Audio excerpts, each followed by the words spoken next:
Ward number 2 કોંગ્રેસના ઉમેદવારી form ભરવા માટે પહોંચ્યા ઉમેદવારોએ હવે પોતાના ટેકેદારો અને સમર્થકો સાથે પહોંચી અને નામાંકન ભર્યું છે। વોર્ડ નંબર 2 કોંગ્રેસના ઉમેદવાર ભૂમિબેન પ્રજાપતિ, એડવોકેટ શિબાની ચિરાગ કડિયા અને દીપક પટેલ કે જેમણે ઉમેદવારી ફોર્મ ભર્યું છે।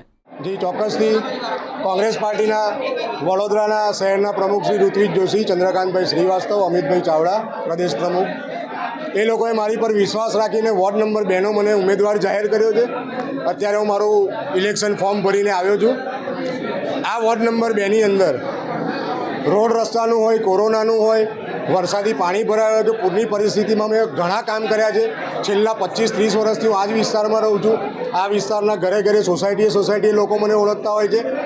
આ વખતે મને વિશ્વાસ છે કે જનતા પરિવર્તન ઈચ્છી રહી છે અને આ ટાઈમે મને કોંગ્રેસ પાર્ટીએ ટિકિટ આપી। આ વિસ્તારના જેટલા દૂષિત પાણી પીવાના પાણીમાં ગટરનું પાણી આવે છે, દૂષિત પાણી આવે છે, ગંધાતું પાણી આવે છે, રોડ રસ્તાની તકલીફ છે, કેનાલની પાછળના વિસ્તારના ગંદકીનું સામ્રાજ્ય છે, એ બધું જ હું જીતી ગયો તો ચોક્કસથી આ પ્રશ્નો માટે, પ્રજા માટે હું લડીશ।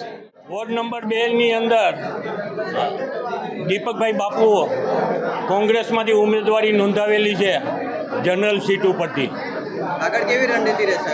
આગળની રણનીતિ એ રહેશે કે અત્યાર સુધી જે બધોએ ભ્રષ્ટાચાર કરતાં બગાડ થયો છે, જે પહેલાં રોડ બનાવશે, પછી ગટર બનાવશે, પછી રોડ બનાવશે, વરસાદી લાઈન નાખશે, રોડ બનાવશે, એક રોડ 5 થી 10 વખત ખોદાતો હોય છે ને 1 કરોડ રૂપિયામાં જે કામ થતું હોય એની જગ્યાએ 5 કરોડ રૂપિયા વાપરે છે અને 4 કરોડ રૂપિયા પબ્લિકના બગાડે છે। જો એ અટકાવવામાં આવે તો એ પબ્લિકનો વેરો 50% થઈ જાય, પબ્લિકને લૂંટે છે ને કામનો અણધડ વહીવટ છે, એનો સખત વિરોધ છે ને એના માટે જ ઇલેક્શનમાં ઊભો છું।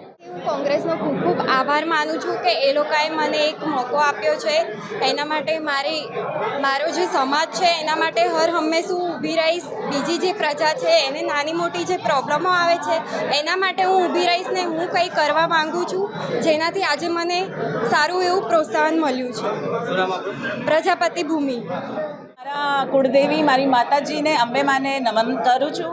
એમના આશીર્વાદથી હું આજે આ તમારા સમક્ષ ઊભી રહીને વોર્ડ 2ને રિપ્રેઝેન્ટ કરવાની છું અને મારી જે કોંગ્રેસ પાર્ટી છે એમને જે મારા ઉપર વિશ્વાસ રાખ્યું છે અને જે મારું નામ પસંદ કરી છે એના માટે મને ખૂબ જ માન સન્માન મળ્યો છે અને એમને જે મારા પર વિશ્વાસ રાખ્યું છે ને આજે આટલી મોટી ડેમોક્રેસીની જે આ મહાપર્વ છે એમાં જે મારું નામનું ચયન કર્યું છે એના માટે મારા હૃદયથી ખૂબ ખૂબ આભાર।